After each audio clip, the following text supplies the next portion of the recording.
సాయం చేసిన వారికే ద్రోహం చేస్తే ఏమవుతుంది? భారత్కు ద్రోహం చేసిన తుర్కీయే ఇప్పుడు విలవిల్లాడిపోతోంది. పాకిస్తాన్కు అండగా నిలిచిన పాపానికి భారతీయుల నుంచి గట్టి దెబ్బే తగులుతోంది. భారత్ మీద పాక్ జరిపిన దాడికి ఆయుధాలతో పాటు తమ సైనికులకు అందించిన తుర్కీయపై నిషేధాస్త్రం విధించారు భారతీయులు. దేశవ్యాప్తంగా బైకాట్ తుర్కీయే నినాదాలు మార్మోగుతున్నాయి. ఆ దేశ ఉత్పత్తులను బహిష్కరిస్తున్నారు. భారతీయులు, పర్యాటకులు తుర్కీయే పర్యటనలను రద్దు చేసుకుంటున్నారు. అటు పాక్కు మద్దతిచ్చిన అజర్బైజాన్కు కూడా షాక్ తగిలింది. ఇండియాతో పెట్టుకుంటే ఏమవుతుందో ఈ దేశాలకు అర్థమై ఉండాలి.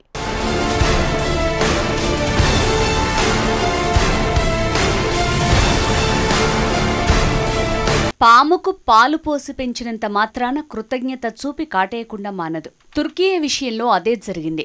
ఆపరేషన్ సింధూర్ సమయంలో పాకిస్తాన్ క్షిపణులు, డ్రోన్లు, యుద్ధనౌకతో పాటు సైనికులను కూడా పంపింది తుర్కీయే. భారత్పై దాడి చేసేందుకు 350కి పైగా డ్రోన్లు ఇచ్చింది.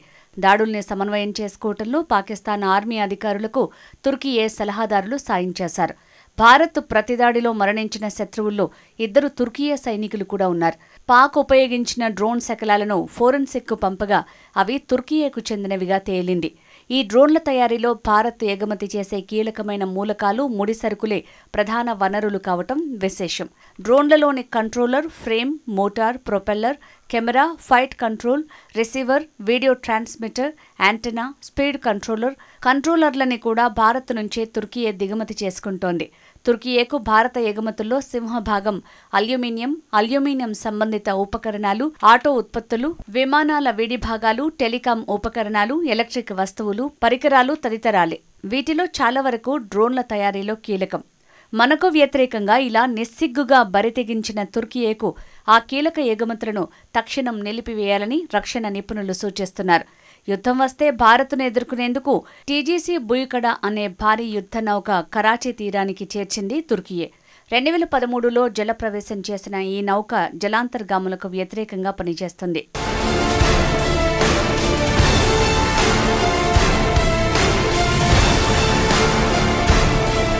2023 ఫిబ్రవరిలో తుర్కీయేలో భూకంపం వచ్చిందని తెలియగానే భారత ప్రభుత్వం అప్రమత్తమైంది. పాకిస్తాన్, టర్కీ మిత్రదేశం అని తెలిసినా సాయం అందించడానికి వెనకడుగు వేయలేదు. కశ్మీర్ విషయంలో తుర్కీయే ఐక్యరాజ్య సమితి లాంటి అంతర్జాతీయ వేదికలపై పాకిస్తాన్కు మద్దతుగా నిలుస్తున్నప్పటికీ భారత్ సాయం చేయటానికి వెనకడుగు వేయలేదు. ఆపరేషన్ దోస్త్ అంటూ స్నేహహస్తం చాటింది. గంటలలోపే సహాయక చర్యలు ప్రారంభించింది. C-17 విమానాల ద్వారా 250 మందికి పైగా సిబ్బంది, 135 టన్నులకు పైగా సహాయక సామాగ్రిని టర్కీకి పంపింది. 7 కోట్ల విలువైన ఔషధాలు, వైద్య పరికరాలను సైతం భారత్ టర్కీకి పంపింది.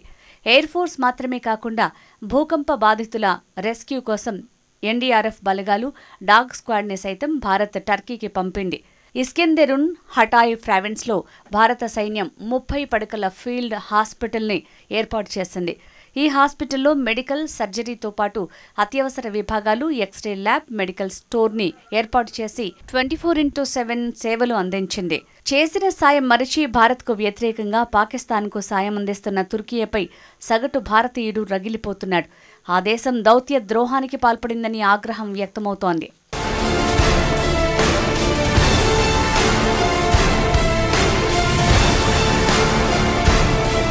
పహల్గామ్ దాడి జరిగిన తర్వాత ముస్లిం దేశాల్లో తుర్కీయే, అజర్బైజాన్ మాత్రమే పాకిస్తాన్కు మద్దతిస్తూ ప్రకటనలిచ్చాయి. దీంతో భారతీయులు ఈ 2 దేశాలపై ఆగ్రహంతో ఉన్నారు. ముఖ్యంగా తుర్కీయే తీరుపై తీవ్ర నిరసనలు వ్యక్తమవుతున్నాయి. బాయ్కాట్ తుర్కీయే పేరుతో సోషల్ మీడియాలో విస్తృత ప్రచారం జరుగుతోంది. తాజాగా బ్యాన్ తుర్కీయే అంటూ పలువురు వ్యాపారులు కూడా ఆ దేశం నుంచి దిగుమతి అయ్యే వస్తువులను విక్రయించేందుకు నిరాకరిస్తున్నారు. తుర్కీయే యాపిల్ పండ్లను దిగుమతి చేసుకోవద్దని పూణేలోని వ్యాపారులు నిర్ణయం తీసుకున్నారు. దీంతో స్థానిక మార్కెట్లు అవి కనిపించకుండా పోతున్నాయి. స్థానికులు కూడా ఇతర ప్రదేశాల నుంచి దిగుమతి అయ్యే పండ్లను తీసుకుంటున్నారు. పూణే మార్కెట్లో తుర్కీ యాపిళ్ల సీజన్ టర్నోవర్ 1000 నుంచి 1200 కోట్ల వరకు ఉంటుందని అంచనా. దీంతో వ్యాపారుల తాజా నిర్ణయం పండ్ల మార్కెట్లపై తీవ్ర ప్రభావాన్ని చూపనున్నట్టు తెలుస్తోంది.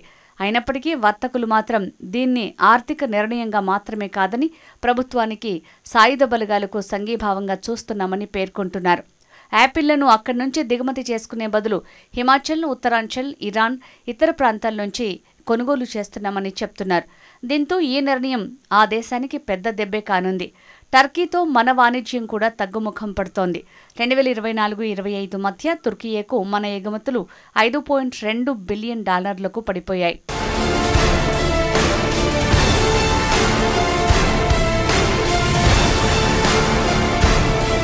తుర్కియే పర్యాటక రంగం మీద పెద్ద దెబ్బ పడింది. తుర్కియేతో పాటు అజర్బైజాన్ దేశాలకు ఆన్లైన్ బుకింగ్లను నిలిపివేస్తున్నట్లు make my trip, easy trip, ixigo తదితర సంస్థలు ప్రకటించాయి. తుర్కియే, అజర్బైజాన్లకు బాయ్కట్ నినాదం ప్రభావం గత వారం రోజులుగా స్పష్టంగా కనిపిస్తోంది. ఈ రెండు దేశాలకు బుకింగ్లు 60% తగ్గగా గతేడాదితో పోలిస్తే రద్దు చేసుకునే వారి సంఖ్య 250% పెరిగింది. మన దేశానికి సంఘీభావంతో పాటు మన సాయుధ బలగాలపై గౌరవంతో పర్యాటకుల నిర్ణయాన్ని మేం గౌరవిస్తున్నామని మేక్ మై ట్రిప్ వెల్లడించింది. ఈ వారం రోజులుగా తుర్కియేకు 22%, అజర్బైజాన్కు 30% క్యాన్సలేషన్లు నమోదైనట్లు ఈజీ మై ట్రిప్ సహా వ్యవస్థాపకుడు చైర్మన్ నిశాంత్ పిట్టి వెల్లడించారు. అయితే ఇప్పటికే చేసుకున్న బుకింగ్లను రద్దు చేసుకోవద్దని అంటూ ఆయా ట్రావెల్ ఏజెన్సీ సంస్థలు పేర్కొన్నప్పటికీ పర్యాటకులు మాత్రం అక్కడికి వెళ్లేందుకు నిరాకరిస్తున్నట్లు తెలుస్తోంది. అంతేకాదు తుర్కియే, అజర్బైజాన్లకు వెళ్లొద్దని RPG group chairman Harsh Goenka, నటి రూపాలి గంగూలీ సైతం భారతీయులకు విజ్ఞప్తి చేశారు. దీంతో పాటు సింగర్ విశాల్ మిశ్రా కూడా ఈ రెండు దేశాలలో తన రాబోయే ప్రదర్శనల్ని రద్దు చేసుకున్నారు. ఈ దేశాలకు బదులు ఇతర దేశాలు దేశీయ నగరాలకు బుకింగ్లను తిరిగి చేసుకుంటున్నారు. భారత్కు వ్యతిరేకంగా పాక్కు బాహాటంగా మద్దతు ప్రకటించిన అజర్బైజాన్కి కూడా ఇదే సెగ తగులుతోంది. దాని రాజధాని బకు ఇటీవలి దాకా భారత పర్యాటకులకు ఫేవరెట్ డెస్టినేషన్లలో ఒకటిగా ఉండేది. ఏటా లక్షలాది మంది అక్కడికి వెళ్లేవారు. బకుకు బుకింగ్లు కూడా ఇప్పుడు భారీగా తగ్గిపోతున్నాయి. కాగా ఇదే సమయంలో భారత పర్యాటకుల భద్రత, సంతృప్తిని నిర్ధారించడానికి తాము పూర్తిగా కట్టుబడి ఉన్నామని తుర్కియే పర్యాటక శాఖ తెలిపింది. పర్యాటకులకు మరింత సమాచారం లేదా స్పష్టత అవసరమైతే తమను సంప్రదించొచ్చని వెల్లడించింది. ఈ క్రమంలో హోటళ్లు, రెస్టారెంట్లు, దుకాణాలు లేదా ఇతర పర్యాటక ప్రదేశాలు భారతీయ పర్యాటకులకు ఎప్పటిలాగే పూర్తి గౌరవం, ఆతిథ్యంతో ఉంటాయని స్పష్టం చేసింది.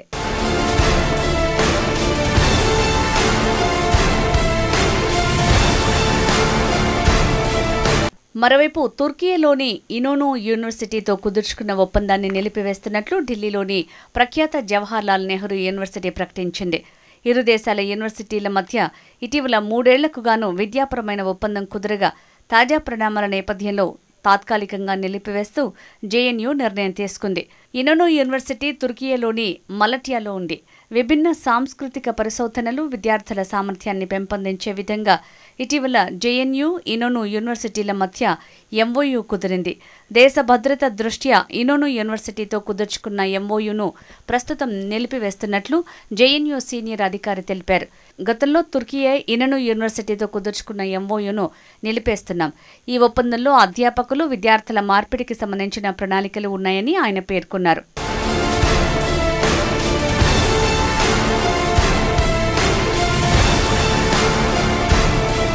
ఇక భారత్లోని పలు అంతర్జాతీయ విమానాశ్రయాల్లో అత్యంత కట్టుదిట్టమైన భద్రతా అంశాలలో కూడా తుర్కియే పరోక్ష పాత్ర ఉందని వెలుగులోకి వచ్చింది. వాటిలో కార్గో హ్యాండ్లింగ్ వంటి కీలక కాంట్రాక్టులను తుర్కియేకు చెందిన సెలబీ ఏవియేషన్ కంపెనీకి చెందిన అనుబంధ సంస్థ సంపాదించిందని తేలింది. భారత్లో 2008 నుంచి ఈ సంస్థ సేవలందిస్తోంది. ఏటా 58,000 విమానాలు, 5.4 లక్షల టన్నుల సరుకు రవాణా బాధ్యతల్ని చూసుకుంటోంది. అందులో 7,800 మంది సిబ్బందున్నారు. హైదరాబాద్, బెంగళూరు, ముంబై, చెన్నై, ఢిల్లీ, అహ్మదాబాద్, గోవా, కొచ్చిన్, కన్నూర్ వంటి కీలక విమానాశ్రయాల్లో హై సెక్యూరిటీ బాధ్యతలు సెలబీవే. Ground handling, cargo management, air side operations విధులను ఈ సంస్థే చూస్తోంది. విమానాల్ని నిలిపి ఉంచే high security zone, air side జోన్లలో సంస్థ సిబ్బందే విధుల్లో ఉంటున్నారు. ప్రయాణికుల బ్యాగులు, కార్గో పనుల్ని చూసుకునేది వాళ్లే. అంతర్జాతీయ సర్వీసుల్లో కూడా ఈ బాధ్యతలను వీళ్లకే అప్పగించారు. తాజా పరిణామాల నేపథ్యంలో దీనిపై ఆందోళనలు వ్యక్తమవుతున్నాయి.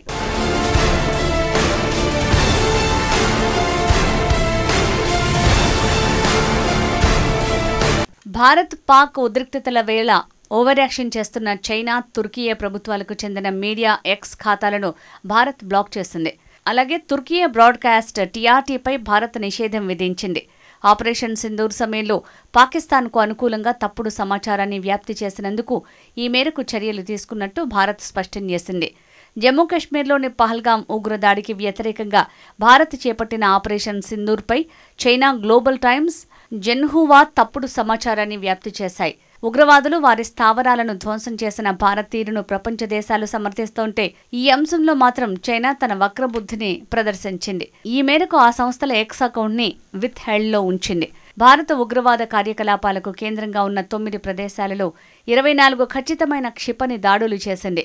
కానీ పాకిస్తాన్కు అనుకూలంగా చైనాకు చెందిన గ్లోబల్ టైమ్స్ మాత్రం పాత ఫోటోలతో భారత్ యుద్ధ విమానాల్ని పాకిస్తాన్ కూల్చేసిందని తప్పుడు కథనాల్ని ప్రచురించింది.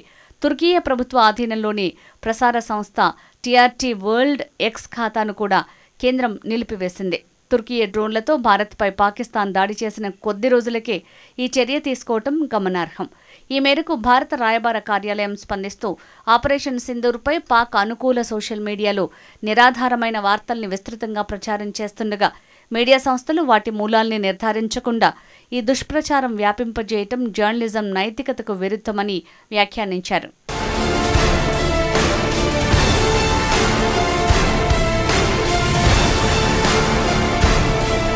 భారత్పై దాడికి పాకిస్తాన్కు సాయం చేయడంపై భారతీయుల నుంచి ఆగ్రహం వ్యక్తమవుతున్న తుర్కియే అధ్యక్షుడు రిసెప్ తయ్యిప్ ఎర్డోగన్ వెనక్కి తగ్గటం లేదు. కశ్మీర్ అంశంలో గతంలో ఎర్డోగాన్ అనేకసార్లు అంతర్జాతీయ వేదికలపై బహిరంగంగా భారత్పై విమర్శలు గుప్పించిన సంగతి తెలిసిందే. భారతీయులంతా చీత్కరించుకుంటున్న పాకిస్తాన్ వైపే మొగ్గు చూపుతోంది టర్కీ. కాల్పుల విరమణ నేపథ్యంలో టర్కీయేకు ధన్యవాదాలు తెలిపిన పాక్ ప్రధాని షహబాజ్ షరీఫ్ని అభినందించారు ఎర్డోగాన్. పాకిస్తాన్ తమకు నిజమైన మిత్రదేశమన్నారు. షహబాజ్ విలువైన మిత్రుడన్నారు. గతంలో మాదిరిగా భవిష్యత్తులోనూ అండగా ఉంటామన్నారు. నా విలువైన మిత్రుడు షహబాజ్ షరీఫ్, తుర్కీయే పాకిస్తాన్ల మధ్య సోదర భావం అనేది నిజమైన స్నేహానికి నిదర్శనం. ప్రపంచంలో కొన్ని దేశాలు మాత్రమే దీన్ని కొనసాగిస్తాయి. తుర్కీయేలో మాదిరిగానే పాకిస్తాన్లో శాంతి స్థిరత్వాన్ని కోరుకుంటున్నాం. వివాదాల పరిష్కారంలో చర్చలు, రాజీకి ప్రాధాన్యమిస్తున్న పాక్ ప్రభుత్వ విధానాన్ని అభినందిస్తున్నాం. గతంలో మంచి చెడు సమయాల్లో మాదిరిగా భవిష్యత్తులోనూ పాక్కు అండగా ఉంటాం. పాకిస్తాన్, తుర్కీయే దోస్తే జిందాబాద్ అంటూ అధ్యక్షుడు ఎర్డోగాన్ పేర్కొన్నారు.